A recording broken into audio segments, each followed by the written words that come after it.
Channel Networks.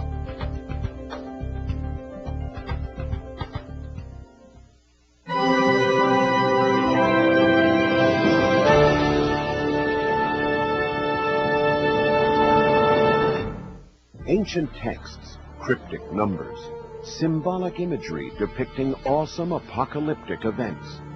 For many, the Bible and its prophecies seem shrouded in mystery. Words like Armageddon, tribulation, while others wonder how to avoid Certains se the demandent mark of comment the éviter beast, la marque de la bête, being et left d'autres ont behind peur when d'être the Lord laissés derrière returns. le jour du retour Can du we Christ. Est-ce que nous understand the pouvons Bible? comprendre Yes. la Bible? And Oui. Jesus Et holds your Jésus key to unlock tient a la future clé without fear. pour Join ouvrir us le now as futur. Amazing Rejoignez-nous Facts alors presents que Amazing the Facts Prophecy présente Code le with code Doug prophétique Batchelor. avec Doug Today's study, Batchelor. Le God's sujet d'aujourd'hui, health plan. le plan de santé de Dieu.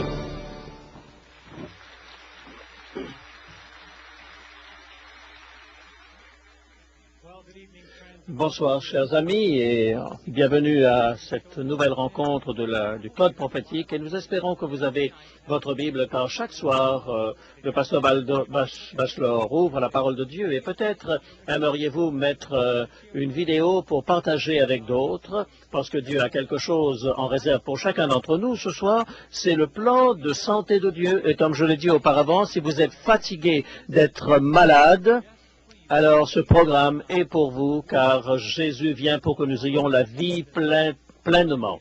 Alors merci d'être avec nous ce soir. Nous avons reçu des emails de Manille dans les Philippines et nous sommes heureux de les avoir avec nous.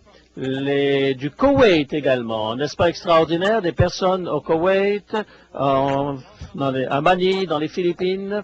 Quel que soit le temps, l'heure, eh bien, ce sera extraordinaire donc de voir les bénédictions que Dieu a en réserve pour chacun d'entre nous et pour chacun de nous en particulier. Ce soir, nous allons voir notre chant et ensuite la prière. Alors, levez-vous et nous allons chanter notre chant thème. Jésus viendra au temps prévu. Jesus will come on time. Yes, he will come on time. Doubters may talk and scoffers mock, babbling without rhyme or reason. His promises are true. He will remember you. The clock of prophecy will chime. Up Jacob's ladder we will climb in brilliant glory so sublime. Our God will come on time, yes, Jesus will come on time. You may be seated at your sites and also here. You may take your seat. And we welcome our friends and neighbors before that. But if you haven't done so at your local site or where you're watching from, do so right now at this time. À saluer la personne qui est à côté de vous. Beaucoup de personnes ont posé des questions. Comment est-ce que l'on peut réussir à mettre sur pied une rencontre semblable à celle-ci? Alors j'aimerais vous introduire à quelqu'un qui a une grande responsabilité dans ce que nous avons fait.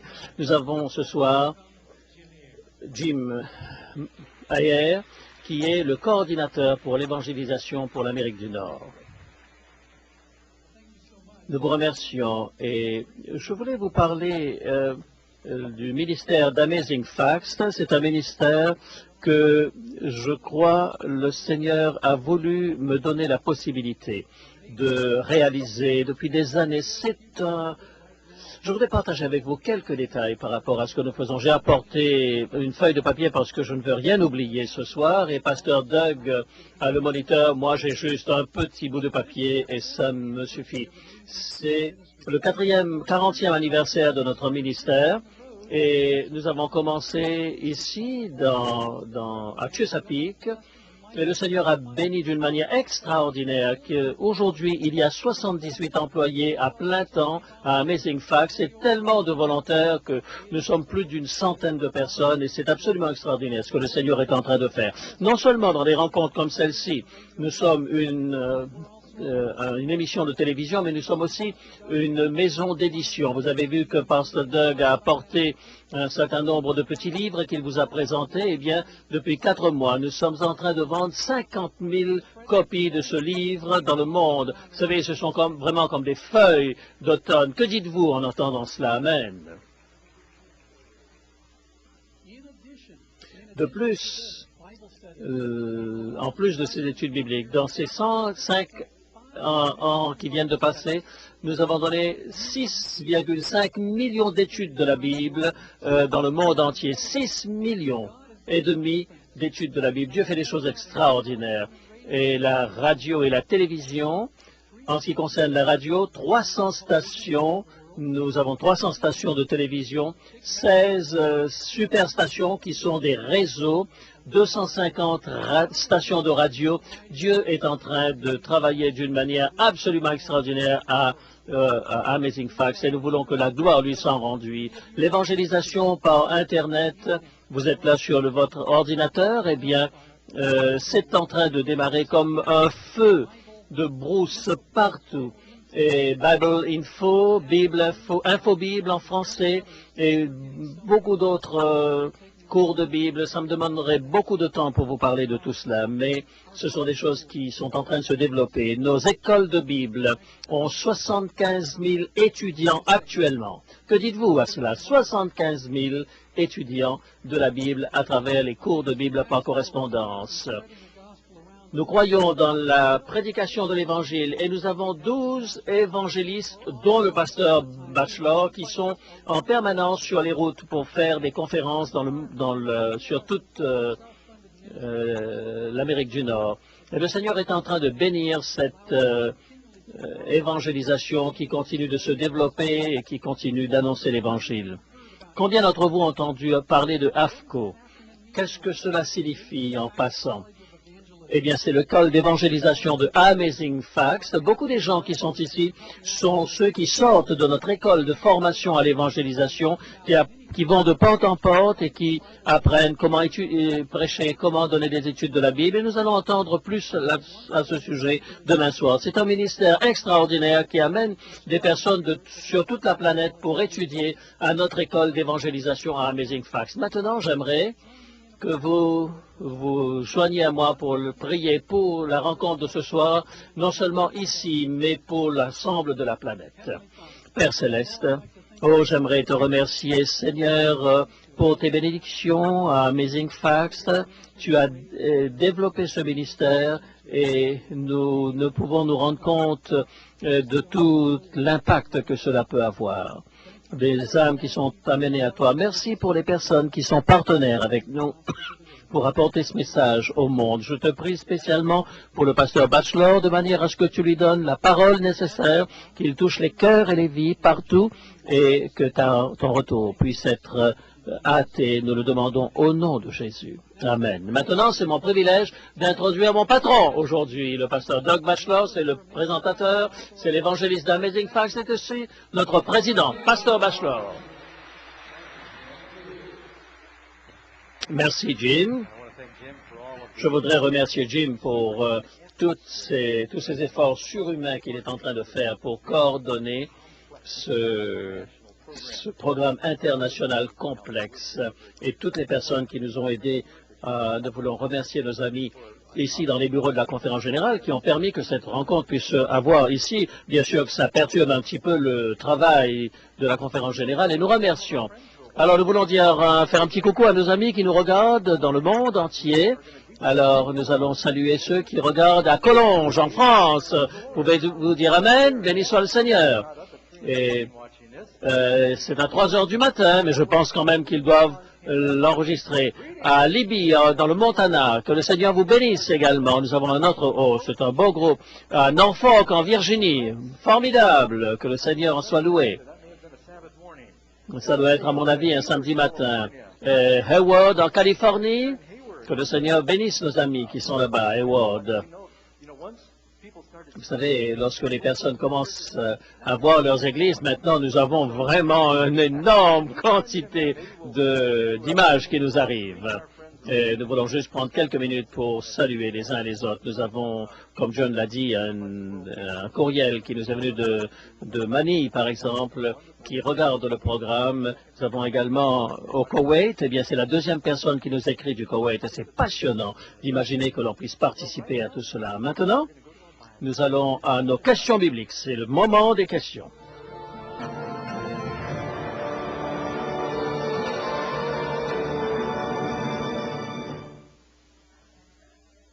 Notre question, première question.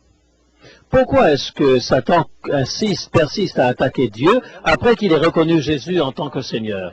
Nous avons parlé du millénium dans notre première étude, dans notre étude passée, et à ce moment où tous les genoux vont se plier devant Jésus et de confesser qu'il est le Christ, Satan va essayer de forcer les foules à s'attaquer à la cité de Dieu. Ils ne vont pas réussir. Vous ne pouvez pas renverser l'empire de Dieu. Et la Bible nous dit que cela arrive à un moment où ils vont se tourner contre le démon. C'est une histoire intéressante parce qu'il y a un certain nombre de batailles dont il est question dans la Bible où les ennemis de Dieu commencent à se battre entre elles. La bataille de Gédéon, les Madianettes, les Amalécites et d'autres encore, ce sont les Édomites, les Amobites se sont également battus les uns contre les autres. Et à la fin des temps, il est dit que lorsque Babylone tombe, les rois se retournent contre la femme. Et c'est dans Ézéchiel qu'il nous est dit, ils vont regarder. Et il semblerait que Satan, à ce moment-là, c'est Apocalypse chapitre 12 qui dit, il est venu avec une grande colère parce qu'il sait qu'il a peu de temps. Alors, le diable ne peut changer, il va essayer de détourner les forces contre lui, mais cela va se retourner contre lui. Donc, il ne veut toujours pas accepter, il ne veut pas reconnaître. C'est difficile d'accepter que l'on a tort, il est orgueilleux et il ne veut pas l'accepter. Pasteur Doug, qu'est-ce que tu penses si Ève avait mangé le fruit et que Adam ne l'avait pas fait? Très souvent, cette question nous approche. Je suppose que si c'était le cas, on lui aurait enlevé sa carte bancaire et elle n'aurait plus pu aller faire ses courses. Non, je ne sais pas. Peut-être que Dieu aurait pu lui donner une nouvelle femme. Nous pouvons nous poser la question, qu'est-ce que Dieu aurait fait? Je ne peux pas répondre à cette question, la Bible ne le dit pas. Ma question concerne le sanctuaire. J'aime le drapeau dans le sanctuaire. J'aime mon pays, je respecte le drapeau, mais est-ce que nous devrions, lorsqu'on voit l'histoire de la première et de la deuxième bête dans l'Apocalypse, mettre le drapeau dans nos églises? Est-ce que notre sanctuaire n'est pas le domaine saint de Dieu? Est-ce que Dieu a demandé à Moïse de mettre des drapeaux dans le sanctuaire?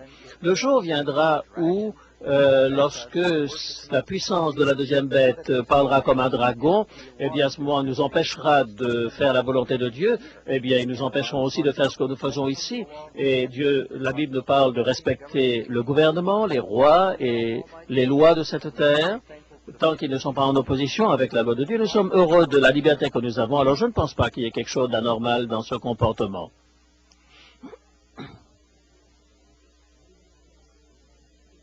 Lorsque la loi nous obligera à aller contre les 10 commandements, alors à ce moment-là, il faudra peut-être que nous enlevions ce drapeau de là. En fait, si quelque part ça vous gêne, eh bien vous pouvez l'enlever, rien n'empêche de vous le faire. Vous dites que nous, les chrétiens qui obéissons à Dieu, nous serons persécutés, protégés au moment de la persécution. Dans Apocalypse 13, verset 8, il est question de tuer et dans Apocalypse 20, verset 4, il est question de décapiter les témoins de Jésus. Tous les deux sont dans le contexte de ceux qui refusent d'adorer la bête et son image. Est-ce que je pense correctement lorsque je crois qu'il y a beaucoup de chrétiens qui seront tués et dans ce temps de trouble? Oui, je crois que beaucoup de chrétiens seront persécutés et tués pour leur foi avant le grand temps de détresse. Il y a des chrétiens qui aujourd'hui meurent pour leur foi dans quelques parties du monde ce soir. Et lorsque vous regardez l'Ancien Testament, les 10 plaies sont tombées sur l'ancienne Égypte. C'était synonyme des 7 plaies qui vont tomber sur le monde dans les temps de la fin. Est-ce que Dieu a protégé les Israélites lorsqu'il y a eu les 10 plaies en Égypte? Bien sûr. De la même manière, il protégera son peuple dans le temps où les 7 fléaux tomberont sur la terre.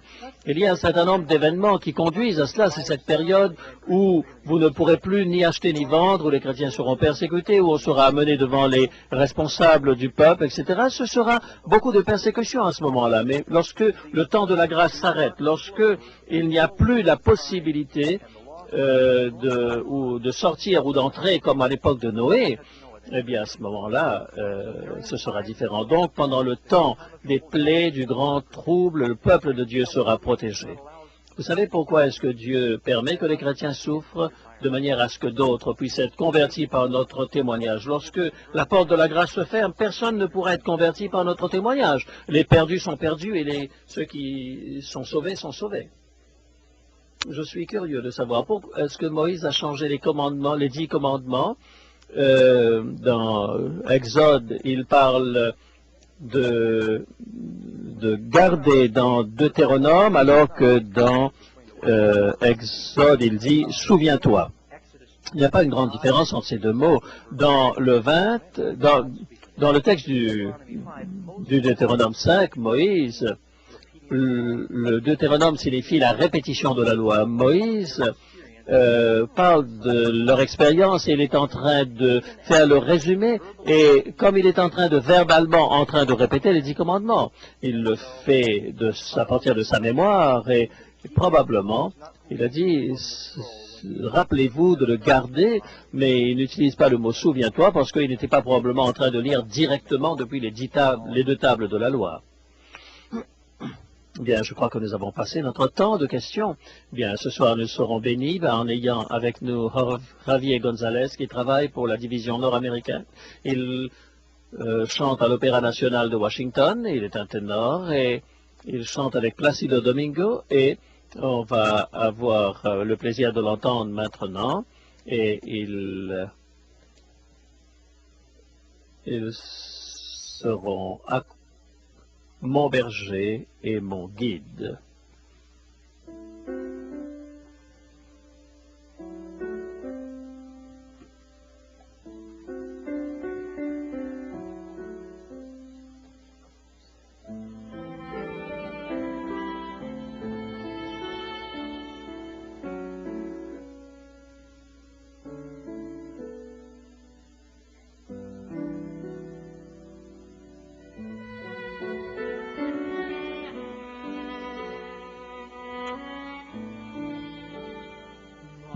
My shepherd will supply my needs. Jehovah is his name.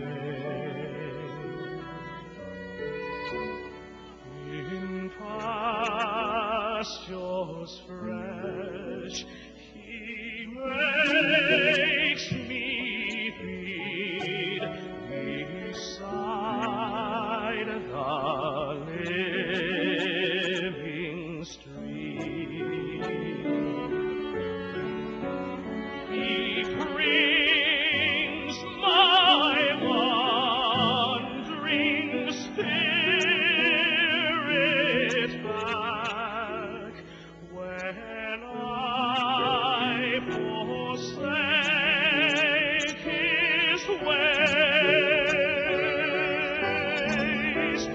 and leads me for his mercy's sake in paths of truth and grace.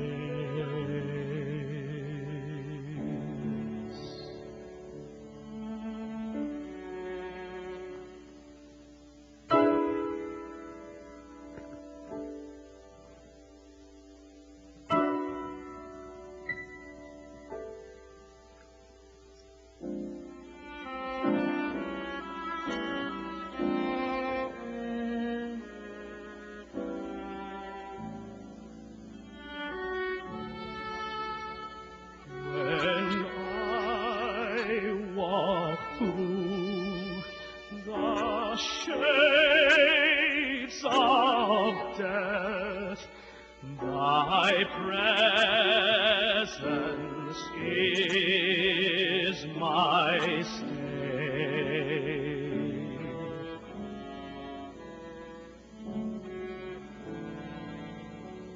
One word of thy supporting breath drives all my fears away.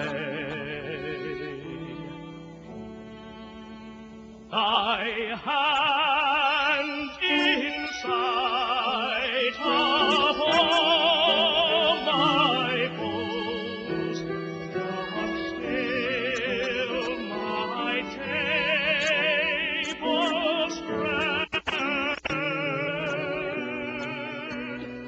My cup with blessings overflows.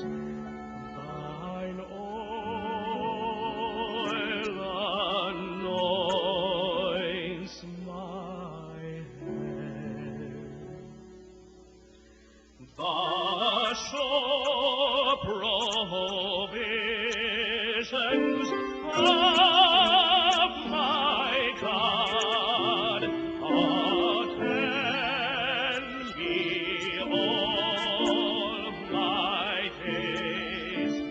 Oh, may thy house be my abode, and all my work be praised.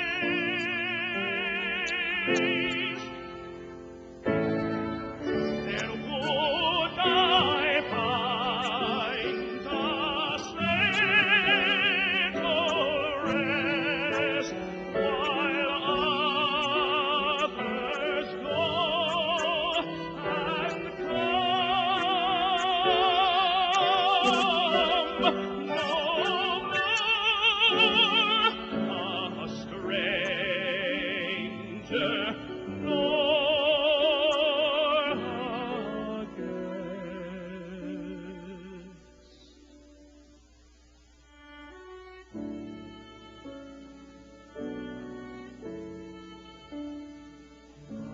But like a child at home,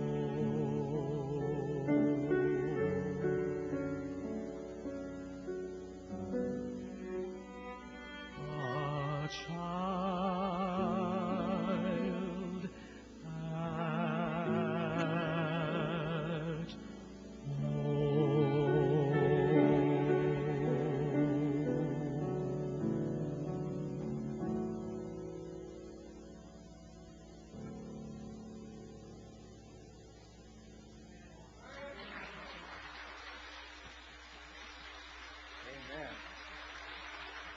Amen.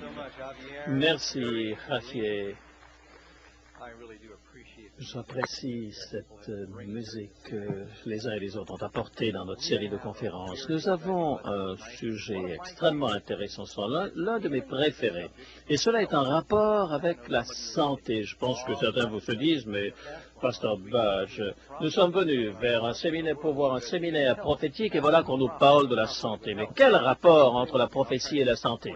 On va essayer de montrer le rapport. Il y a une leçon qui correspond à cela et cela s'intitule le plan gratuit de santé de Dieu.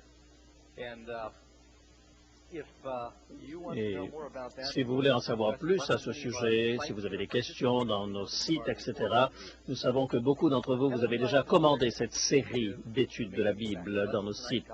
Quel événement que nous allons, extraordinaire dont on va parler aujourd'hui? Eh bien, l'événement aujourd'hui, c'est une bande de petites tortues. En 1835, Charles Darwin, ce naturaliste anglais, est allé à l'île de Santa Cruz, au Galapagos, et parmi les études qu'il a faites et ses expériences, il a ramené 3 jeunes tortues.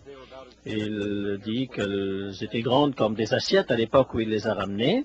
En 1835, il les a ramenées sur le Beagle jusqu'en Angleterre. Il les a appelées Tom, Dick et Harry. Ils ne se sont pas bien portés dans le climat sombre et froid de l'Angleterre humide. Et alors, John Wickham les a emmenés en Australie, au Jardin botanique de Brisbane, où ils y sont depuis plus d'une centaine d'années. Pendant ce temps, Tom et Dick sont morts de maladies inconnues, mais Harry a continué de vivre.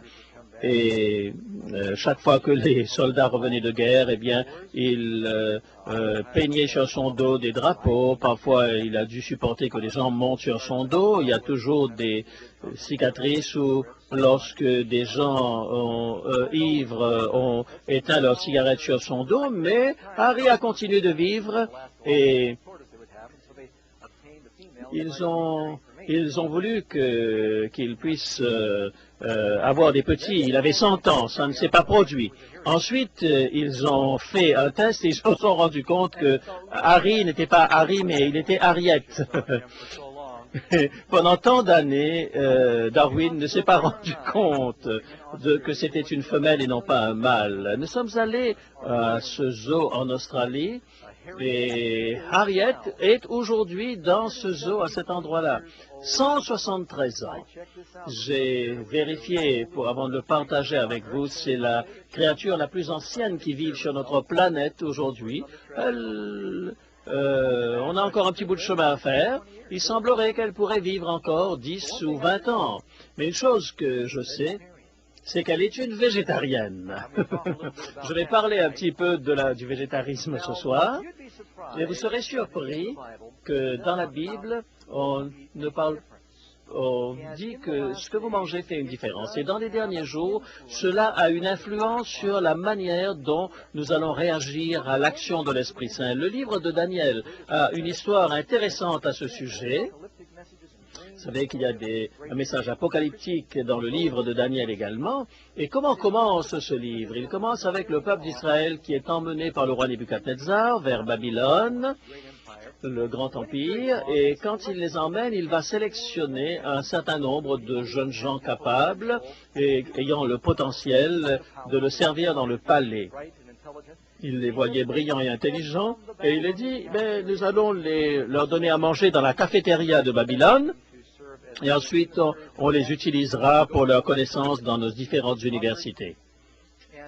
Et il y avait un problème pourtant, ces trois jeunes gens, Daniel, Anania et Michaël et Azaria, que l'on sait également comme Belshazzar, Shadrach, Meshach et Abednego, leur nom babylonien. Ils savaient qu'il y avait des choses dans le menu babylonien qu'ils ne pouvaient pas manger. Ils ont refusé de manger le repas que le roi leur avait proposé, et ça pouvait être considéré comme une insulte. Mais ils ont dit au chef des eunuques qu'on ne peut pas manger cela, et c'est quelque chose qui ne se mange pas, et nous savons que nous ne pouvons pas le faire, et ils ont refusé. Vous pouvez lire dans Daniel chapitre 1, verset 8, la Bible dit... je vais changer d'appareil. Celui-ci fonctionne. Daniel résolut de ne pas se souiller par les mets que le roi et le vin dont le roi buvait, et il ne voulait pas manger le repas babylonien ni boire la boisson babylonienne. Pourtant, c'était la meilleure qu'il y avait dans le royaume aux yeux des Babyloniens. Vous savez, parfois, ce qui est considéré comme la nourriture des riches est la pire dans le monde. Lorsque j'étais le plus pauvre, c'est là que j'ai mangé le mieux. Lorsque je vivais avec mon père dans une grande maison, on mangeait des escargots, on mangeait des cuisses de grenouille, on mangeait toutes sortes de trucs qui rampent, etc. Et une ou deux fois, on a mangé du serpent. Pas souvent, juste une ou deux fois. Vous savez à quoi ça ressemble comme goût? Ça ressemble à du serpent pourri. Je ne vais pas manger le repas babylonien. Et qu'est-ce que représente la nourriture ta parole est une nourriture pour moi, dit la parole de Dieu. Et il dit, fais un test avec nous, Daniel 1, verset 12, éprouve tes serviteurs pendant 10 jours et qu'on nous donne des légumes à manger et de l'eau à boire. Et au bout des 10 jours, ils avaient, seulement au bout de 10 jours, de ce simple menu, ils avaient meilleur visage et plus d'embonpoint que tous les jeunes gens qui mangeaient les mets du roi, de tous ceux donc qui étaient dans cette université babylonienne. Vous allez peut-être vous demander, mais c'était des captifs qui avaient traversé le désert. Ils étaient probablement émaciés par la traversée du désert. Lorsque vous mangez, lorsque vous avez un bon régime, si vous aviez trop de poids, vous perdez de poids. Si vous n'aviez pas assez de poids, vous retrouvez du poids. Et sur tous les objets qui réclamaient de la sagesse et de l'intelligence et sur lesquels le roi les interrogeait, il les trouvait 10 fois meilleurs à tous les magiciens et astrologues qui étaient dans tout son royaume. Daniel 1, versets 20 à 21. Daniel, Anania, Michaël et Azaria étaient 10 fois plus sages que les meilleurs. Vous savez, ils étaient encore jeunes, ils avaient entre 18 et 20 ans à ce moment-là. Est-ce qu'il y aurait une relation entre ce que vous mangez et ce que vous êtes et entre votre style de vie et votre durée de vie? Et ainsi fut Daniel jusqu'à la première année du roi Cyrus. Et pourquoi est-ce que le livre de la prophétie commence en parlant d'une histoire de nourriture qui était considérée comme étant des nourritures impures et que Dieu leur donne une meilleure santé? Il y a une raison à cela que le livre commence de cette manière-là. Est-ce que cela ne signifie pas que prophétiquement, ce que nous mangeons a de l'importance? Le péché est dans le monde aujourd'hui parce que quelqu'un a mangé quelque chose qu'on ne devait pas manger. Et ce que je veux mettre en évidence, c'est que je crois que la majorité des chrétiens pensent que si vous êtes spirituel, eh bien, que vous mettiez n'importe quoi dans votre bouche, ça n'a aucune importance. Ça, c'est un mensonge de Satan. C'est la doctrine de la négligence. Alors, si vous servez Dieu avec votre esprit, c'est important ce que vous mangez, comment vous traitez votre corps, ça n'a pas d'importance. C'est un mensonge. Dieu, on ne peut se moquer de Dieu. Ce que vous allez semer, vous allez le récolter également. Et beaucoup de prédicateurs oublient de dire la relation qu'il y a entre les choix que nous faisons sur la santé et notre perception spirituelle. Cela fait une différence. Pourquoi vous croyez que le diable est en train de travailler si fort pour que les gens de cette génération, les jeunes, soient touchés par la drogue?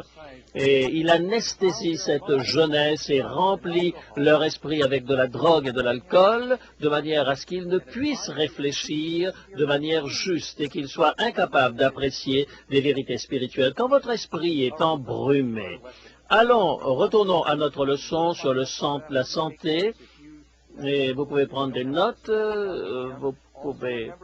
rappelez-vous également qu'il y aura beaucoup d'informations dans le site prophecycode.org et vous trouverez d'autres matériaux là dans ces sites.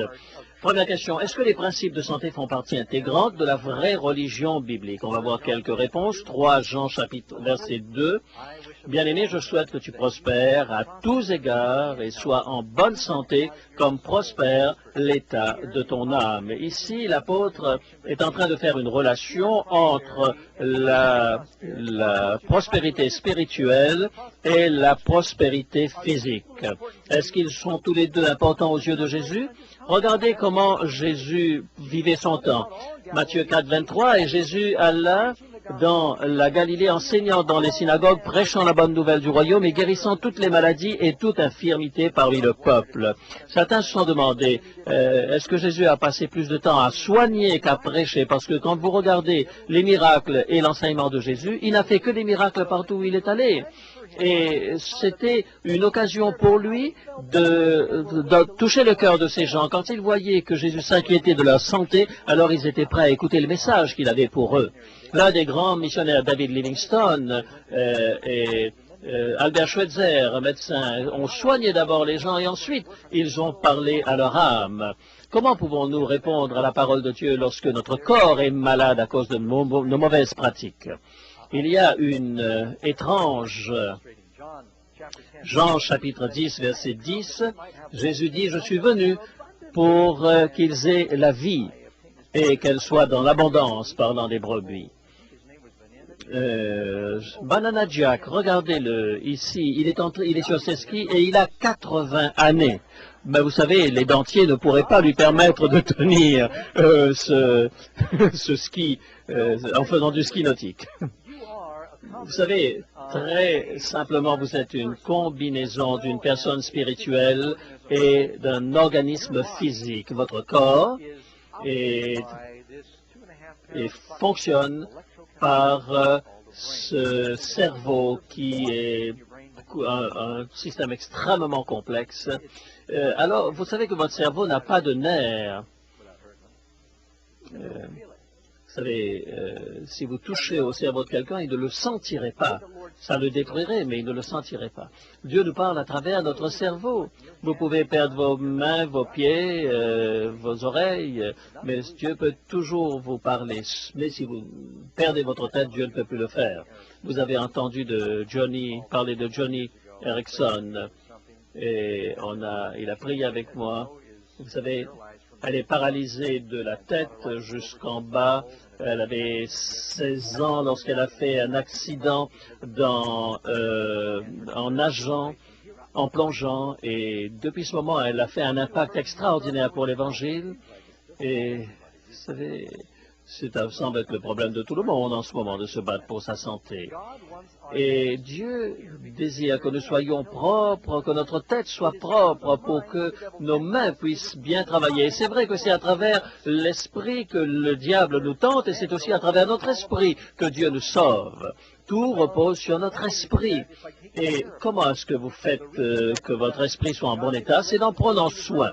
Et Dieu vous donne la possibilité de le faire. La raison pour laquelle vous avez les mains, c'est pour que vous puissiez faire ce que l'esprit a besoin. C'est le Saint des Saints. Votre cerveau, ce que vous mangez, ce que vous faites, la manière dont vous traitez votre corps va affecter l'oxygène, le sang, les transmissions électriques qu'il y a dans votre cerveau. Et ça va faire une très grande différence même dans vos réflexes. Question numéro 2. Pourquoi Dieu a-t-il donné des principes de santé à son peuple? Plusieurs versets, Deutéronome 6, verset 24. L'Éternel nous a commandé de mettre en pratique toutes ces lois et de craindre l'Éternel notre Dieu afin que nous fussions toujours heureux et qu'il nous conserve à la vie comme il le fait aujourd'hui.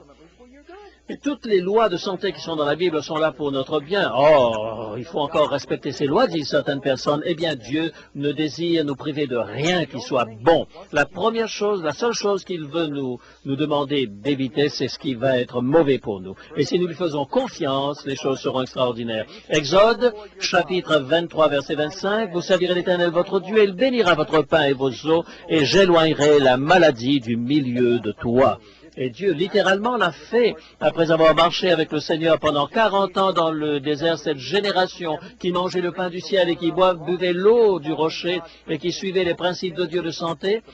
La Bible dit, dans le psaume 105, verset 37, « Il fit sortir son peuple avec de l'argent et de l'or, et nul ne chancela parmi ses tribus. » Vous pouvez imaginer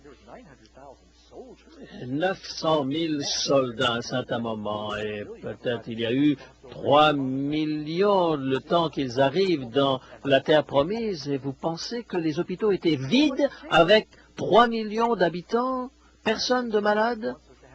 Dieu désire que nous ayons la vie abondante. Vous croyez que Jésus voudrait que nous soyons en bonne santé? Sinon, pourquoi est-ce qu'il aurait passé autant de temps à soigner les gens? Question numéro 3. Est-ce que les principes de santé divins ont à voir avec le manger et le boire? La réponse, en Corinthiens chapitre 10, verset 31, « Soit donc que vous mangiez, soit que vous buviez, soit que vous fassiez quelque autre chose, faites tout pour la gloire de Dieu. » Pourquoi est-ce que Paul va conseiller cela si ce n'était pas possible de manger et boire à la gloire de Dieu? Vous savez, c'est possible également de ne pas manger et ne pas boire à la gloire de Dieu, n'est-ce pas? Et certaines personnes ne sont pas en train de manger et boire à la gloire de Dieu. Ésaïe, chapitre 55, verset 2.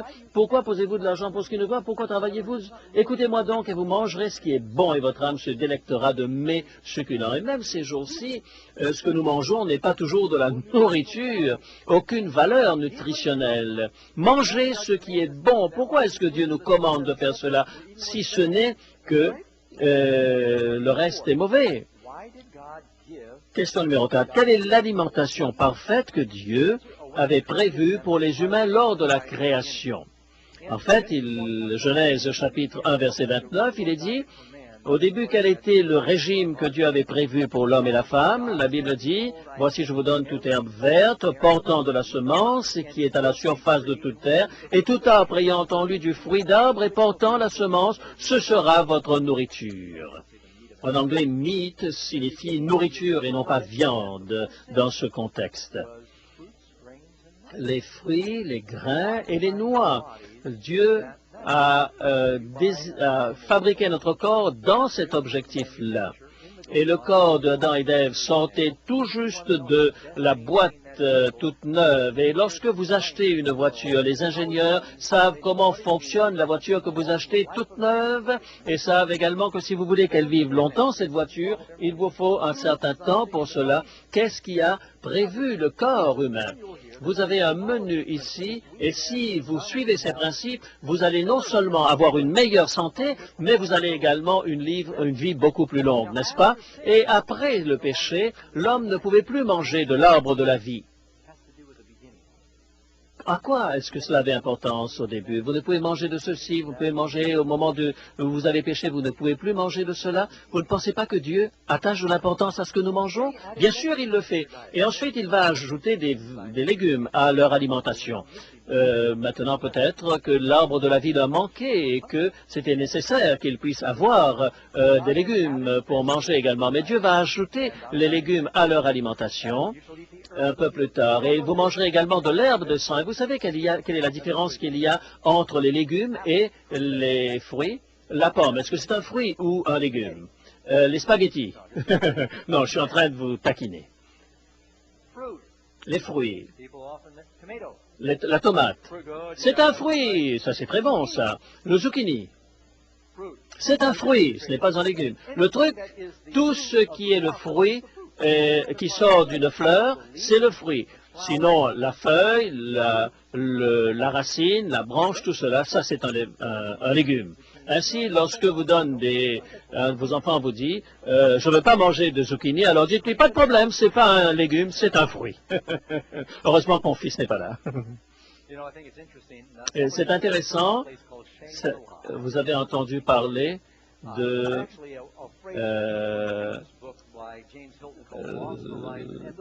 Jim Hilton a écrit un livre, L'horizon perdu, et dans les montagnes de l'Himalaya, il y a la vallée des Hunza. Combien d'entre vous ont entendu parler des Hunza?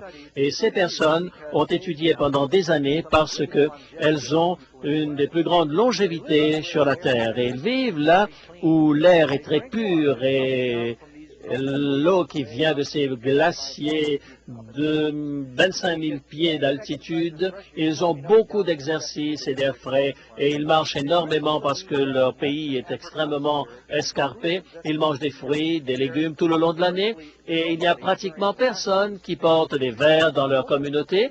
Et pratiquement tous ont 20 sur 20 de vision à l'âge de 80 ans. Pas de diabète, pas de goutte, pas de maladie de cœur, pas d'ulcère. Alors, je crois qu'on va faire un petit voyage là-bas, n'est-ce pas? Ils sont en train de suivre simplement les remèdes naturels parce que lorsque les Hunza jeunes viennent aux États-Unis et adoptent le style de vie américain, ils ont les mêmes maladies que nous connaissons ici. Et notre société est sophistiquée.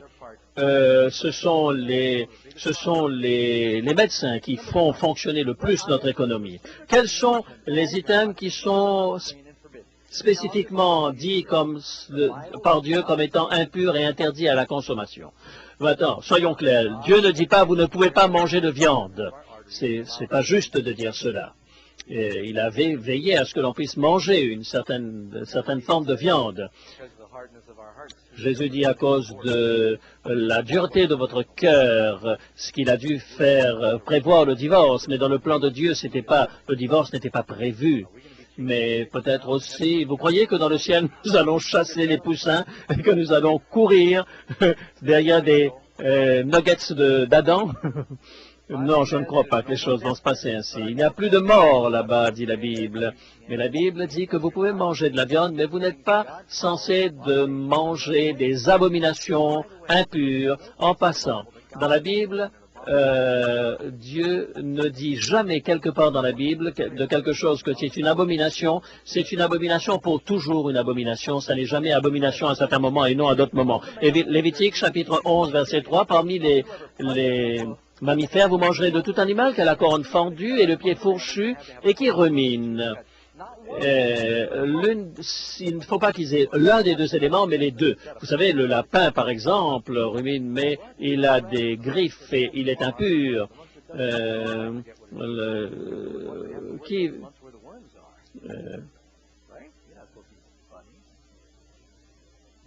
Vous n'êtes pas censé manger les petits bunnies. Vous savez, par exemple, le porc a le pied fourchu, mais il ne rumine pas, vous savez. Alors, il y a des gens qui mangent un petit peu n'importe quoi, des rats, des chats ou n'importe quoi. Vous n'avez pas, je suppose, des steaks de chameau dans votre réfrigérateur. Jésus parle de ceux qui vont passer leur lait pour éviter qu'il y ait une petite mouche qui tombe dedans. Mais le cochon, c'est quand même un gros problème. Hein. Le porc, le cochon, en Amérique du Nord.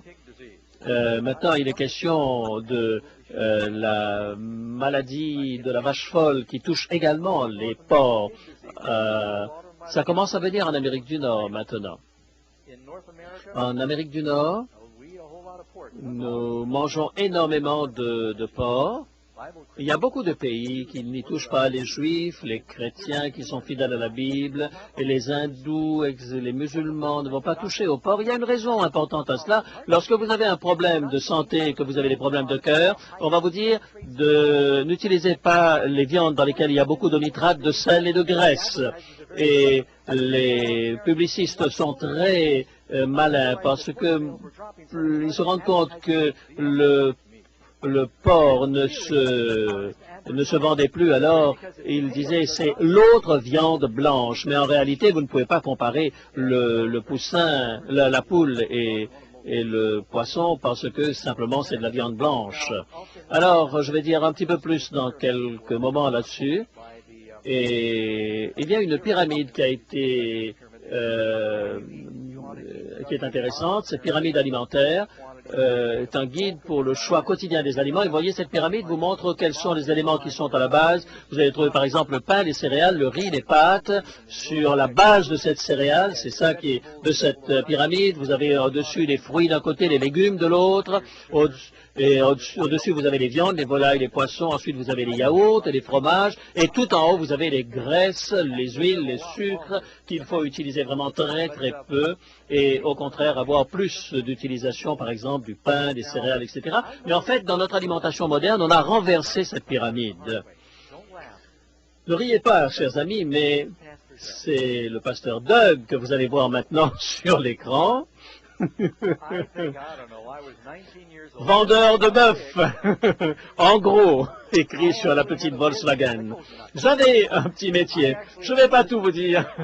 Je vendais des steaks, je vendais des grands morceaux de bœuf, je traversais dans les villes de désert, et dans ce Volkswagen, j'avais des morceaux de bœuf que j'achetais directement du boucher, ensuite je les mettais en forme de steak, et j'ai commencé à faire cela dans les montagnes. Et lorsque j'étais dans la cave, j'étais le plus en santé de toute ma vie par accident. Ma mère est une excellente cuisinière, mais elle me nourrissait de la manière dont elle avait appris à le faire. Mais j'ai pas été bien nourri. On mélangeait de l'alcool bien souvent à notre nourriture. Et bien souvent, lorsque nous sommes allés à l'école, en tout petit, eh bien, on avait du café et du thé dans notre petit déjeuner. Et on avait 9 ans, 10 ans. Mais je n'ai pas vraiment eu les meilleures habitudes de vie dans mon enfance. Et puis, lorsque je suis parti dans la montagne, et là, je n'avais pas de réfrigérateur, alors je n'avais pas de viande, j'avais pas de moyen de le garder. Alors de temps en temps, j'allais en ville, j'achetais des grains secs, j'achetais du riz, j'achetais des haricots, etc. Et des pains de banane, etc. et je ne pouvais emporter des boîtes de conserve parce que c'était trop lourd à porter. Alors j'étais obligé de manger mieux et je buvais l'eau qui venait de ma source et ça a été le moment où j'ai été vraiment en meilleure santé. Et comme mon esprit s'éclaircissait, c'est là que le Seigneur a permis que je trouve cette Bible dans ma caverne. Et je ne pense pas que j'aurais pu l'apprécier si je n'étais pas dans cet état avec cette alimentation que j'avais eue. Alors maintenant, je reviens avec cette question de menu et j'ai commencé à manger 3 fois par jour. J'avais l'habitude de manger 3 fois par jour et je mangeais des steaks de New York avec des œufs. Le matin, je mangeais des T-bones pour le soir. J'avais un appétit absolument extraordinaire et pendant les 3 repas, je ne mangeais que de la viande. Et le soir, je terminais avec une grosse glace pour tout arroser. Mais il y a un mot scientifique pour cela. J'ai commencé à incorporer autre chose dans mon alimentation. J'ai laissé tomber la viande et j'ai senti la différence et je suis devenu un végétarien. Certains savent que je suis un adventiste du 7e jour, mais avant même que je ne devienne adventiste, à cause de ce que j'ai appris tout simplement dans ma caverne, eh bien je n'ai plus mangé de viande. Je suis allé chez mon boucher une fois et quelqu'un a dit, Doug, est-ce que tu peux me faire avoir du bœuf en boîte? Doug, tu ne connais rien. Je dis, mais écoute, tu ne peux pas avoir cela. Va voir le département de l'agriculture, que si tu manges du porc, il faut d'abord que ce soit bien cuit parce que ça contient du ténia. Et vous avez entendu, il n'y a pas très longtemps, lorsque les micro-ondes sont arrivés, ils ne cuisaient pas les choses de manière égale et les gens mangeaient du porc où ils croyaient que le ténia était mort, que les maladies, mais en fait ils attrapaient ces maladies. Pas seulement le porc, le bœuf aussi, avec le E. coli. C'est un danger actuellement pour notre santé et vous savez que maintenant on commence à parler de la maladie de la vache folle en Amérique du Nord. Vous savez, Pasteur Doug, me direz-vous, Dieu a conçu notre corps pour que nous mangions de la viande. Regardez nos canines et regardez la longueur de nos intestins. Alors, vous croyez? Regardez, ce gars-là aussi a des canines, hein? Mais c'est un végétarien. Les animaux les plus gros sur la terre, les éléphants, les hippopotames, les girafes, je ne parle pas de tous les gros modèles, mais ce sont des végétariens. Et je vais vous dire quelque chose. Qu'est-ce qu'il en est des animaux dans les océans? La Bible dit ceci dans Lévitique 11, verset 9. Voici les animaux dont vous mangerez parmi tous ceux qui sont dans les eaux. Vous mangerez de tous ceux qui ont des nageoires et des écailles et qui sont dans les eaux, soit dans les mers, soit dans les rivières. 2 caractéristiques, ils ont des nageoires et des écailles. S'ils n'ont pas ces 2 choses, eh bien, laissez-le de côté. Vous savez, la marine a fait des recherches pour les soldats qui pourraient éventuellement se retrouver tout seuls et qui devraient se nourrir de ce qu'ils trouvent au bord de la mer, comme on va se souvenir de tous les animaux dangereux, eh bien après toutes les études, ils sont revenus avec la conclusion, c'était, eh bien la seule chose dont vous pouvez être sûr, manger les animaux qui ont des écailles et des nageoires, ça c'est les plus sûrs. Qu'est-ce qu'il en est des oiseaux? Alors, ça signifie que vous allez devoir laisser de côté vos huîtres, vos écrevisses, vos homards et vos moules. Vous savez, en fait, ce sont des animaux qui sont les véritables éboueurs de la mer. Et en fait, ils ramassent toute la saleté qu'il y a dans la terre, ils le filtrent et ils ont la nourriture à partir de là. Parmi vous savez, les requins, par exemple, sont aussi des animaux qui mangent n'importe quoi. Certains ont des toutes petites écailles, mais... Alors, qu'en est-il des oiseaux, par exemple? Eh bien, le corbeau et toute son espèce, l'autruche, le hibou, la mouette, l'épervier et ce qui est de son espèce. En d'autres mots, les oiseaux qui sont des oiseaux de proie sont des animaux qui sont considérés comme impurs. Ceux qui vont prendre des grains comme par exemple la dinde, la poule, les pigeons, les tourterelles, sauf peut-être à Washington DC, hein, où ils ont l'air d'être un peu moins propres qu'ailleurs. Question numéro 6. Certains se disent, oh là là, Pasteur Doug, j'aime le cochon. Est-ce que Dieu va me détruire si j'en mange? Est-ce que c'est une question de salut? Laissez-moi vous dire ce que la Bible dit. Tout d'abord, je voudrais dire ceci. Est-ce qu'il y aura des ciels, au ciel des gens qui mangent du porc? Mais bien sûr, parce que si Dieu donne un message à son peuple et que les autres ne le savent pas, ça n'a rien à voir avec le fait qu'ils seront sauvés. Regardez Isaïe 66, versets 15 et 17. Voici, le Seigneur arrive dans un feu avec ses chars comme dans un tourbillon. Il convertit sa colère en un brasier et ses menaces en flammes de feu. Qu'ils se sanctifient et se purifient dans les jardins. On a prié dessus, Dieu l'a béni. Qui mange de la chair de porc, des choses abominables et des souris, tout cela périront, dit l'Éternel. Les souris, les rats et les porcs dans la même catégorie. Et il y a beaucoup de chrétiens qui pensent que j'ai prié là-dessus. On ne se moque pas de Dieu. Ce que vous semez, vous allez le moissonner aussi. Un autre mot par rapport au porc. Lorsqu'il s'agit par exemple du ténia, lorsque le tissu musculaire contenant le ténia est consommé par un humain, le kyste est digéré dans l'estomac. Il y en a, pas tous les porcs qui en ont, mais beaucoup en ont. Eh bien, on insiste que c'est difficile de le tuer avec la température. Eh bien, le système, la larve qui est rejetée émigre vers l'intestin. La femelle vit environ 6 semaines et dans ce temps, elle peut pondre 15 000 larves. La migration et le moment où ces larves s'attachent, vont provoquer la fièvre, la douleur et même le décès. Ça va se manifester, par exemple, par des douleurs dans les jointures. Bien souvent, on a cru que c'était simplement des maladies nerveuses, mais en réalité, ce qu'ils avaient, c'était tout simplement, là c'est un jeu de mots pour dire que c'était simplement la maladie du porc. J'ai lu quelque part qu'ils ont fait des autopsies et dans certains districts de l'Amérique du Nord, ils ont découvert que 1 sur 5 des corps qu'ils ont autopsiés avaient le ténia. Et beaucoup de gens ne le savent pas et ils se demandent, bien souvent quand ils prennent des médicaments, ils ne savent même pas pourquoi ils les prennent. Et ça, c'est un bon moyen d'emmener à la maison son repas.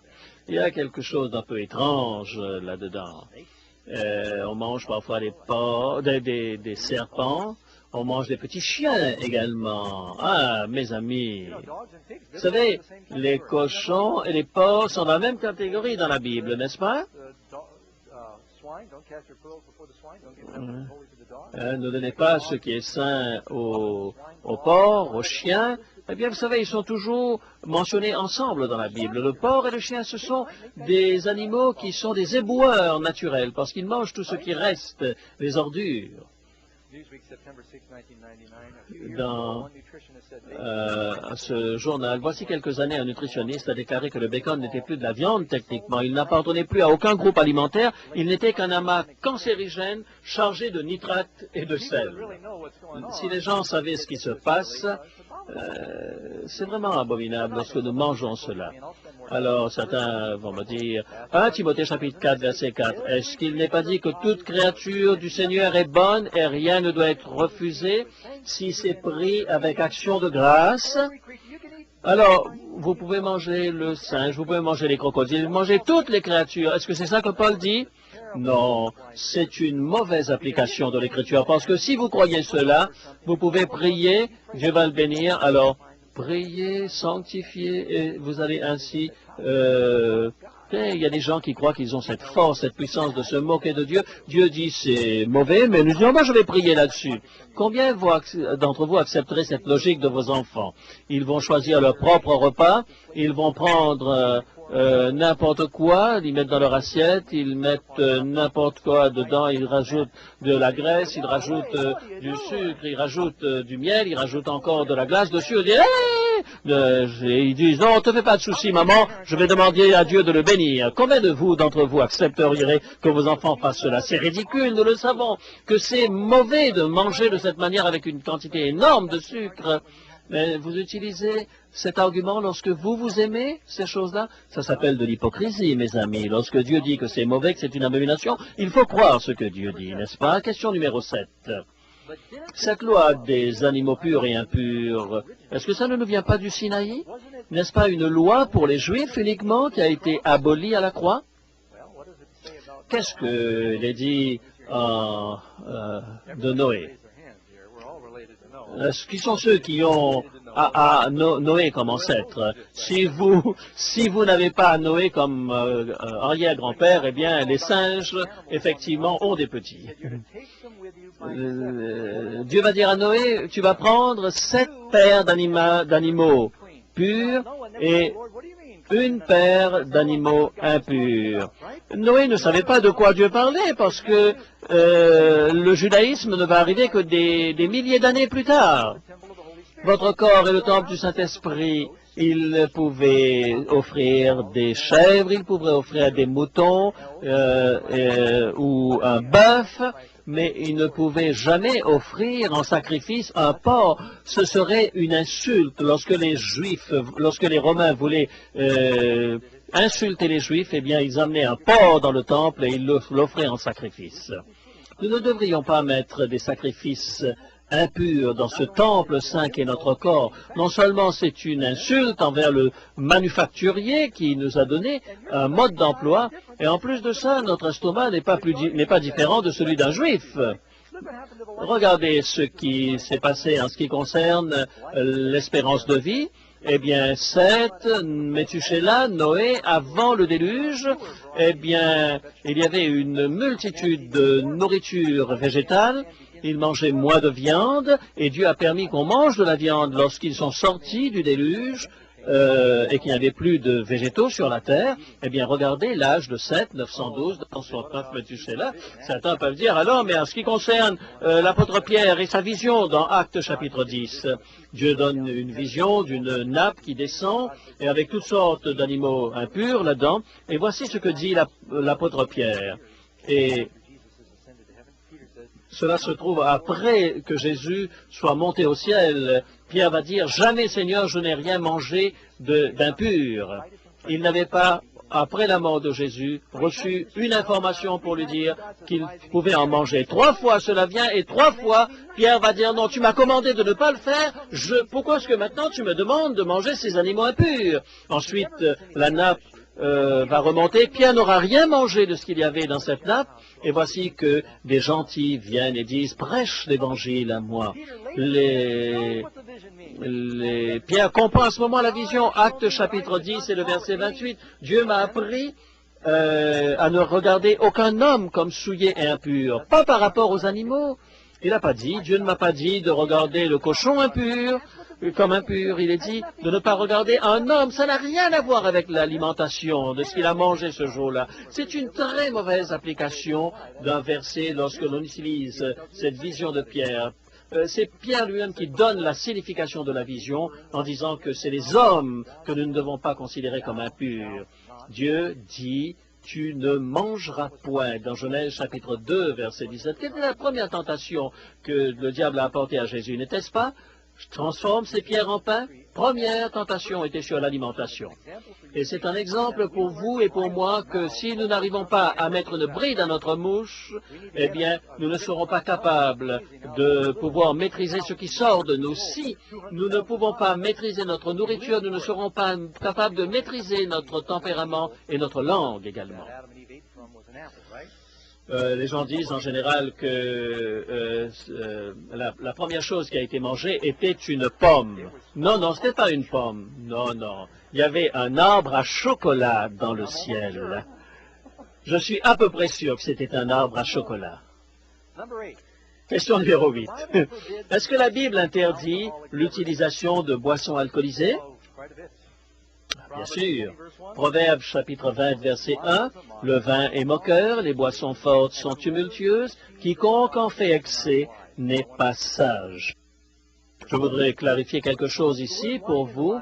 Le mot vin dans la Bible est utilisé pour parler non seulement du vin fermenté, mais aussi du vin nouveau. Ésaïe 65, il est question du vin nouveau. Lorsque Jésus parle de vin nouveau dans le Nouveau Testament, eh bien, ce n'est pas encore fermenté lorsque ça vient tout juste de sortir de la presse, du pressoir. Ainsi, tout fruit ou jus était appelé vin dans la Bible. C'est le mot classique que l'on employait dans notre culture.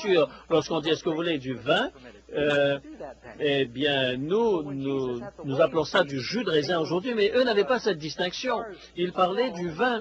Et vous savez, ils avaient, lorsque Jésus va transformer l'eau en vin, ce n'était pas du vin alcoolisé, c'était du jus de raisin frais pour ce mariage. Vous croyez que Jésus voulait intoxiquer tous ces gens-là? Ce n'est pas ainsi que nous fonctionnons. C'est aussi un symbole de son sang. Le pain devait être sans levain, le vin ne devait pas être fermenté, parce que Jésus, dans l'évangile de Matthieu, je n'en boirai pas de nouveau jusqu'à ce que j'en boive du nouveau avec vous dans le royaume de mon Père. L'évangile est considéré comme du vin nouveau, son sang n'est pas quelque chose qui peut être considéré comme quelque chose de fermenté ou de corrompu. Rien d'impur ne peut être comparé à Jésus.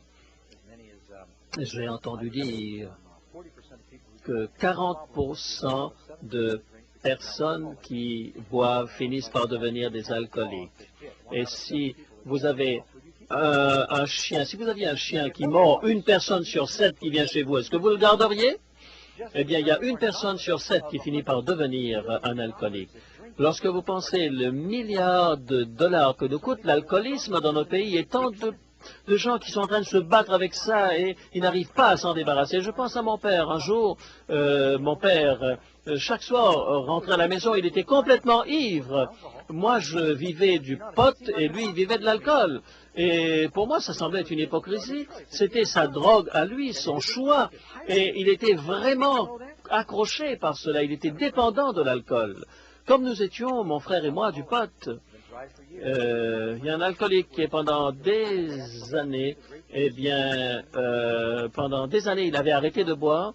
Et vous savez, il y a certaines églises, il était dans une église où on a servi du vin pour la Sainte Seine, et il avait arrêté de boire pendant des années, et ce jour-là, il a recommencé à boire, et il n'a plus jamais s'arrêté. Luc 1, verset 15, nous dit, « Voici, tu ne prendras ni vin ni liqueur forte, et il sera grand devant toi. » L'homme qui était plus rempli de l'esprit, Jean-Baptiste, dit la même chose dans Luc 1, verset 15, « Car il sera grand devant le Seigneur, et il ne boira ni vin ni liqueur enivrante, et il sera rempli du Saint-Esprit dans le sein de sa mère. » C'est quel contraste avec Jean-Baptiste. Ne lui donne pas de vin ou de boisson enivrante parce que je veux qu'il soit plein du Saint-Esprit.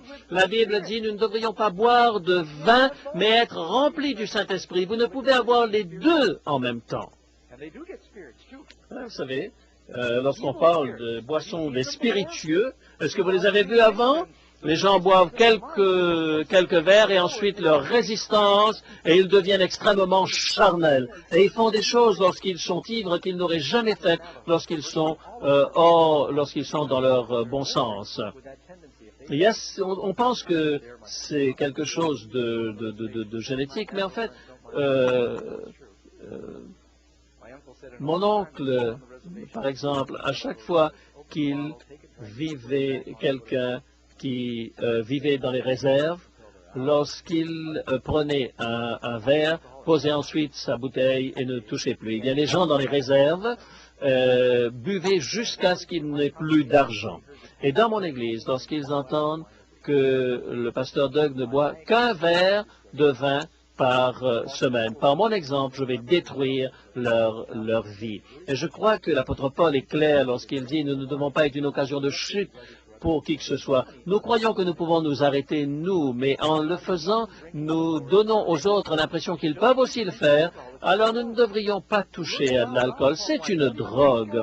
La Bible dit, ne regardez même pas la couleur du vin. Et dans Proverbes chapitre 23, à la fin, il mord comme un serpent et piqué comme un basilic.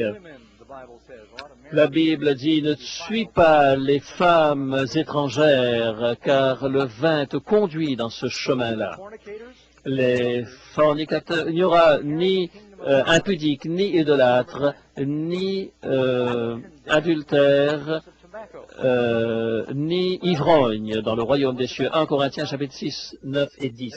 Est-ce que le tabac est annoncé dans la Bible? Question numéro 9. Le mot n'est pas employé. Lorsque vous essayez de comprendre comment Sir Walter Raleigh a pu vendre ça à des gens intelligents lorsqu'il a ramené ça d'Angleterre, le tabac, qu'est-ce que c'est? Et vous chauffez, vous allumez ces feuilles et vous fumez cela. Alors pourquoi est-ce que vous fumez, a-t-on demandé? Ah ben oui, ça vous rend un peu foufou. Et vous allez dépenser de l'argent pour continuer de le faire. S'il n'y a absolument aucun bénéfice à fumer, c'est une perte d'argent, ça détruit votre santé. Et maintenant, nous savons, on sait que les médecins recommandaient la cigarette, mais aujourd'hui, on sait que la cigarette tue. N'y a-t-il pas un commandement qui dit « tu ne tueras point » Est-ce que ça n'inclut pas également votre personne? Est-ce que vous considérez que le suicide est un péché? Eh bien, lorsque vous êtes en train de fumer des cigarettes qui vous tuent, vous êtes en train de vous suicider lentement? Si vous saviez que la cigarette, vous prenez 5 jours pour vous tuer, et ça prend 20 ans, et vous savez que c'est du poison, mais c'est toujours du suicide. Je fumais, mes amis, et je sais quel combat c'est d'arrêter. Quitter la cigarette n'est pas difficile, je l'ai fait des centaines de fois. Mais rester quelqu'un qui a abandonné la cigarette, alors ça, c'est plus difficile. Je voudrais prier pour quelqu'un. Dans les groupes, les chefs de groupe, j'aimerais que vous priez. Si vous êtes en train de vous battre avec l'alcool, avec la cigarette, je vais vous rencontrer à la fin de cette soirée et nous allons prier ensemble. Et je vais vous donner quelques outils pour vous aider à gagner votre victoire. Le tabac est la seconde dépendance la plus coûteuse en Amérique du Nord. Vous savez, certaines personnes disent, oh, vous savez, ça nous donne un air chic et cool. Et ils veulent impressionner leurs copains en montrant combien ils sont cool, mais à la fin, ils sont vraiment cool complètement lorsqu'ils sont morts. La Bible dit qu'il n'y aura rien dans le royaume des cieux qui ne sera impur. Vous croyez que vous allez voir des gens, des pauvres qui marcheront dans les rues de la Nouvelle-Jérusalem et des gens qui auront des cigarettes au bec sur les rues pavées? Regardez cette jeune fille qui fume 12 cigarettes à la fois. Je ne sais pas pourquoi. Vous savez, c'est quelque chose qui provoque une dépendance terrible. Et ils ont les mêmes effets que la cocaïne et l'héroïne. Et pour moi, c'était plus facile d'abandonner la drogue et l'alcool. J'ai dû me battre beaucoup plus longtemps pour pouvoir me débarrasser de la cigarette. Et ça a été terrible. Mais Dieu m'a donné la victoire. Et il peut vous donner également la victoire. Tourne la caméra, s'il te plaît, Doug. Combien d'entre vous aviez l'habitude de fumer et Dieu vous a donné la victoire? On peut dire amen à cela. Gloire à Dieu. S'il l'a fait pour ces personnes-là, il peut le faire pour vous également, mes amis. Question numéro 10. Quelles sont quelques-unes des lois simples de la santé que l'on trouve dans la Bible et qui sont cependant très importantes? On va dire des choses extrêmement simples avec le texte biblique correspondant à des procédures de quarantaine pour contrer la maladie. Vous savez que la Bible dit cela? Et quand il y a eu les plaies, par exemple, on s'est rendu compte, la grande plaie, on s'est rendu compte que le moyen de lutter contre ça, c'était l'isolation. Enfouissement des déchets organiques humains. Dans la plupart des pays du monde, on le fait. Il faut que je fasse attention à ce que je vais dire maintenant. Dans beaucoup de... il y a des endroits où il y a des toilettes. Il y a des endroits où les toilettes sont partout. La Bible parle de questions sanitaires. Il faut faire attention à cela. Et laver son corps et laver ses vêtements pour neutraliser les microbes, c'est quelque chose, ces lois sanitaires sont dans Lévitique chapitre 17. La Bible parle également d'une hygiène morale qui peut prévenir les maladies sexuellement transmissibles. Lévitique 18, Proverbe 5, etc. Colossiens chapitre 3. Lorsque nous allons dans n'importe quelle relation, nous attrapons des maladies lorsque nous ne faisons pas attention à cela. Les graisses animales, la Bible nous dit, ne devraient jamais être mangées. Et la plupart des maladies viennent de la graisse des animaux en particulier. Et les scientifiques le reconnaissent aujourd'hui. F. La haine et l'amertume sont nuisibles à notre santé. Lévitique, Proverbes, Hébreux en parlent. Beaucoup de gens souffrent de la haine et de l'amertume envers les autres, qui les détruit. Nous savons ce que c'est que les excès de table, combien cela peut être nuisible. Toute chose devrait être faite de manière modérée. Et H, notre corps a besoin de suffisamment de repos. Dieu nous rappelle avec le sabbat, par exemple, que nous avons besoin de nous reposer dans notre société stressante. I, importance du travail. Vous savez, il y a des gens sédentaires qui appuient simplement sur leur contrôle à distance pour tout faire.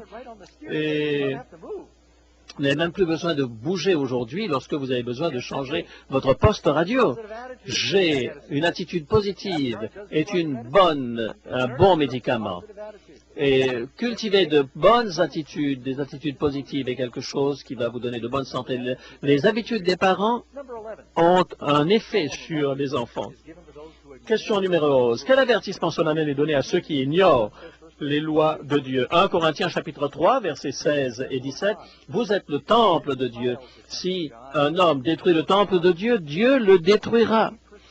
Car le temple de Dieu est saint. Si nous persistons de traiter notre corps comme si que c'est un élément physique dont on peut s'amuser avec, que l'on peut faire n'importe quoi avec, et avoir des comportements qui ne sont pas approuvés par Dieu, eh bien Dieu dit qu'il condamne cela. Celui qui détruit son corps, le temple de Dieu, eh bien Dieu va le détruire également. Dieu s'inquiète de vous. 1 Corinthiens 16, versets 19-20, ne savez pas que votre corps est le temple du Saint-Esprit qui est en vous, que vous avez reçu de Dieu? Alors, glorifiez donc Dieu dans votre corps et dans votre esprit qui appartiennent à Dieu. On ne peut se moquer de Dieu, ne vous y trompez pas. Ce qu'un homme aura semé, il le moissonnera aussi. Si vous êtes en train de semer énormément de calories, de graisse, de cholestérol, eh bien vous en subirez les conséquences. Je n'ai pas vu ce film de Morgan Spurlock qui s'appelle Super Size Me. Il est allé dans une nourriture de fast-food pendant 1 mois et ça l'a pratiquement tué. Et à la fin, il ressemblait à un alcoolique. Il a gagné 30 livres pratiquement dans ce mois. Il a eu toutes sortes de problèmes de sang. Et on lui a demandé d'arrêter cette expérience avant qu'il se tue. Tout ce qu'il faisait, il ne faisait que manger des nourritures qu'on appelle le fast-food. Le National Geographic d'août 2004 dit ceci.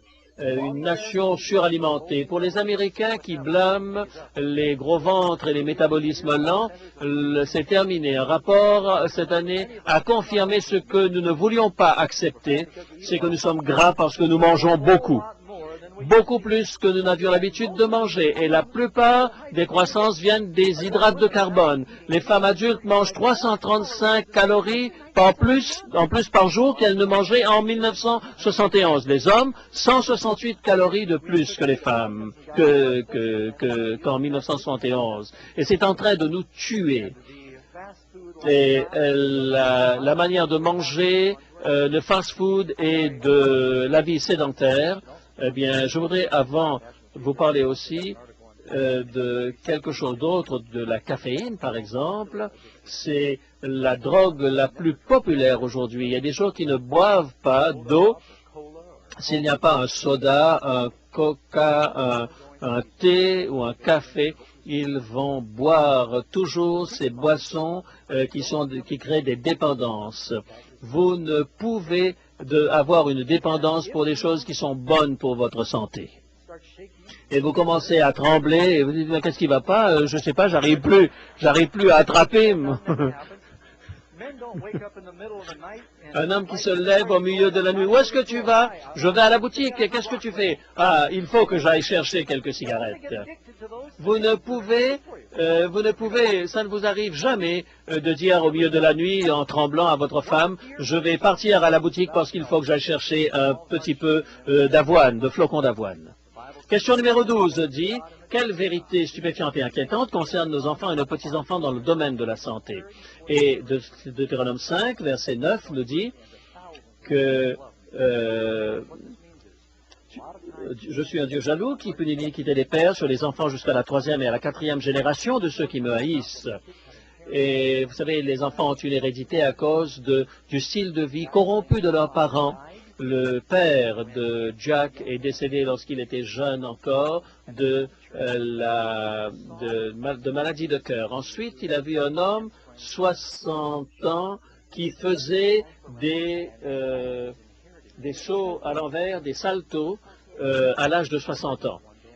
Et j'ai entendu cela et je me suis dit, peut-être ça impressionnerait les gens si je faisais, lorsque je prêche sur la santé, que je fasse un salto arrière. Si j'en fais un, combien d'entre vous sont d'accord pour dire, je vais essayer le végétarisme?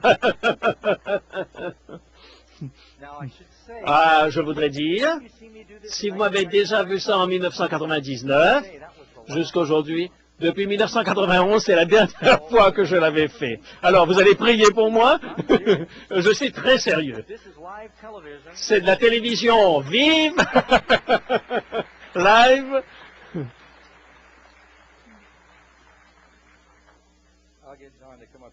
Alors, je vais demander à John de venir m'aider un petit peu ici, là.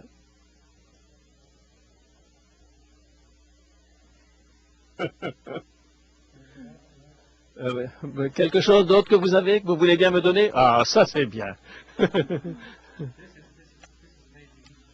C'est merveilleux. Il est juif et il m'a donné son portefeuille.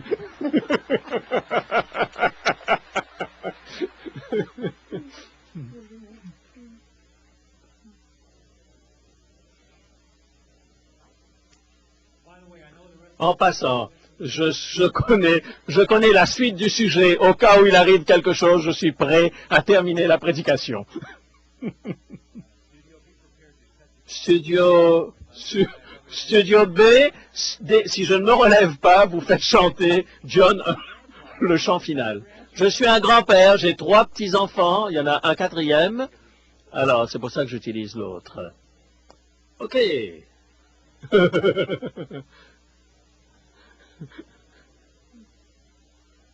Traduction impossible, il enlève ses chaussettes. Non, ça, les chaussettes, garde-les, ne me les donne pas, dit John. Vous savez, c'est du sérieux, hein?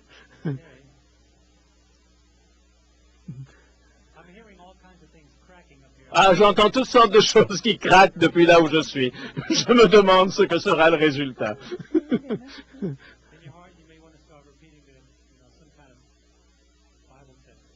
Oui, est-ce qu'il y a un verset biblique que tu veux répéter ou quelque chose?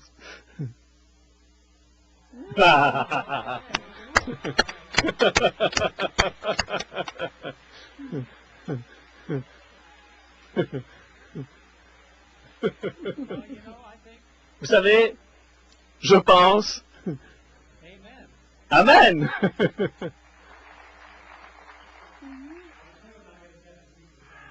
Oh. C'était la seule occasion où j'aurais pu prêcher, mais c'est raté. Je vais continuer le reste de ce message, les pieds nus.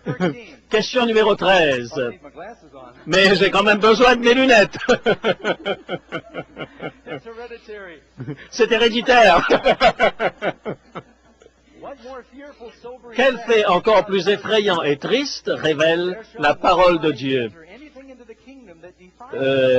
Apocalypse 21, verset 27, « Il n'entrera chez elle rien de souillé, ni personne qui se livre à l'abomination et au mensonge. » Ézéchiel 11, verset 18 à 20, ils ôteront toutes les idoles et les abominations. Question numéro 14. Qu'est-ce que devrait immédiatement entreprendre tout chrétien sincère? Présentez vos corps comme un sacrifice vivant, dit Romains chapitre 12, qui est sera de votre part un culte raisonnable. Dieu vous a racheté par la création et par la rédemption. Et il plaide pour vous pour que vous ayez une vie prospère et abondante. Je voudrais quand même que quelque chose soit clair. Nous avons tous des problèmes de santé. Ça m'est arrivé d'attraper la fièvre.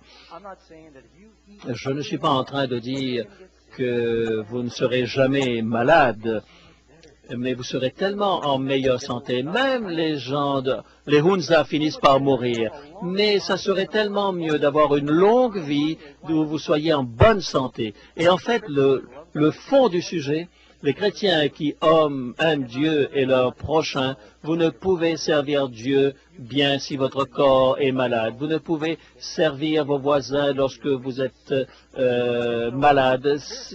Ça touche votre témoignage. Mais il y a beaucoup de maladies dans le peuple de Dieu que nous n'aurions pas besoin d'avoir si nous voulons simplement suivre sa parole. Nous pourrions une vie plus efficace, notre esprit serait plus clair. Dieu voudrait que nous ayons une meilleure vie. Est-ce que vous voyez cela? Alors pourquoi ne donnez pas au Seigneur votre corps comme un sacrifice vivant? Chante, John, maintenant. Take my life and let it be consecrated, Lord, to Thee. Take my hand and let them move at the impulse of Thy love, at the impulse of Thy love.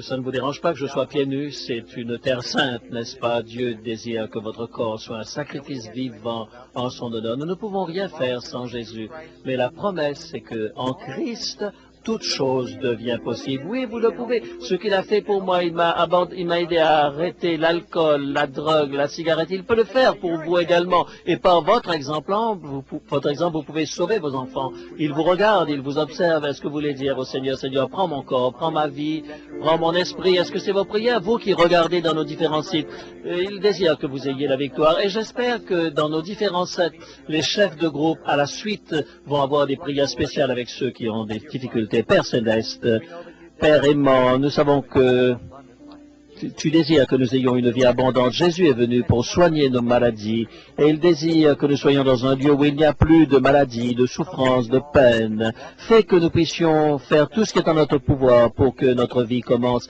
ici et maintenant. Merci Seigneur d'entendre notre prière quand nous t'appelons au nom de Jésus. Amen. Rappelez-vous, chers amis, prochaine rencontre, demain soir, et nous allons parler de l'épouse de Christ. C'est un sujet prophétique très important. Si vous avez la Bible, entre ce soir et demain soir, lisez Apocalypse chapitre 12. Cela va vous donner des fondements très solides pour vous aider dans cette étude. Amen. Que le Seigneur vous bénisse. On vous verra demain soir. The Prophecy Code Seminar is available on DVD for only $179.95. Order all 20 programs today by calling 1-866-708-PROPHECY or 1-866-708-7767. Ask for offer 245 when you call. Offer not available outside Canada, the U.S. or its territories. Or write to Amazing Facts, Post Office Box 909, Roseville, California, 95678. The series is also available on VHS, CD, or audio cassette tape. The entire Prophecy Code Seminar is available on DVD, VHS, CD, and audio cassette. Please ask for the respective offer number listed on the screen that matches the format you desire. To order, call 1-866-708-PROPHECY or 1-866-708-7767. Offer not available outside Canada, the U.S. or its territories. Or write to Amazing Facts, Post Office Box 909, Roseville, California, 95678. The future is now. Share it with a friend.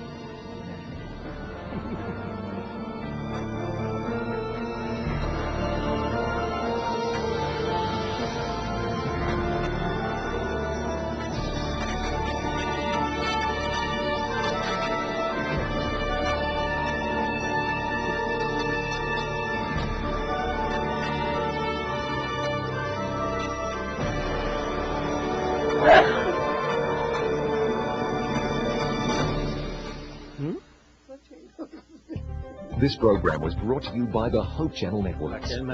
Thanks to the generous support of viewers like you.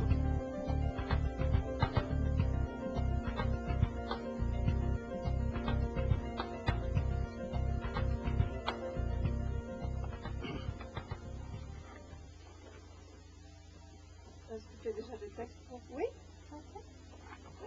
Salut. Comment vas-tu? Ça va bien?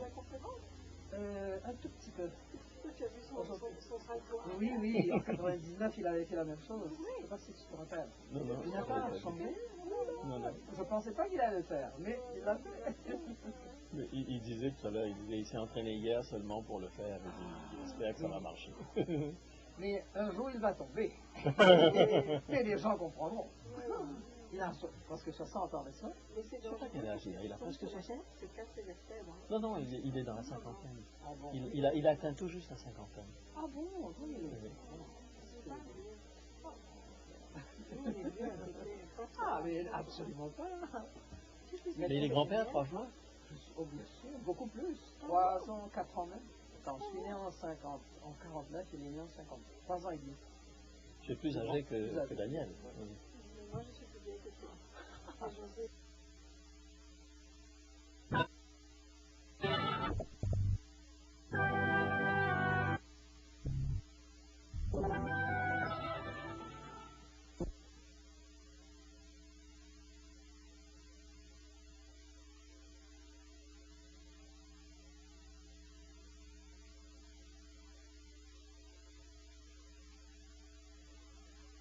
The following program is presented to you by the Hope Channel Networks.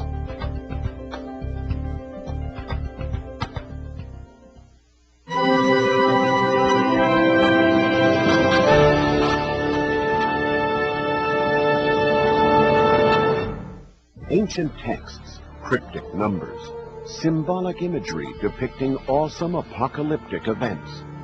For many, the Bible and its prophecies seem shrouded in mystery.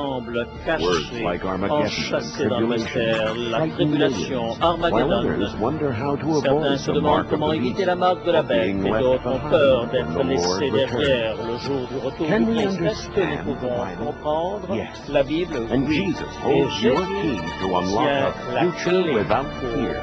ouvrir Join us le now as futur. Amazing Rejoignez-nous Facts alors presents que Amazing the Facts Prophecy présente Code le with code Doug prophétique Batchelor. avec Today's Doug study, Batchelor. Le God's sujet d'aujourd'hui, le plan de santé de Dieu.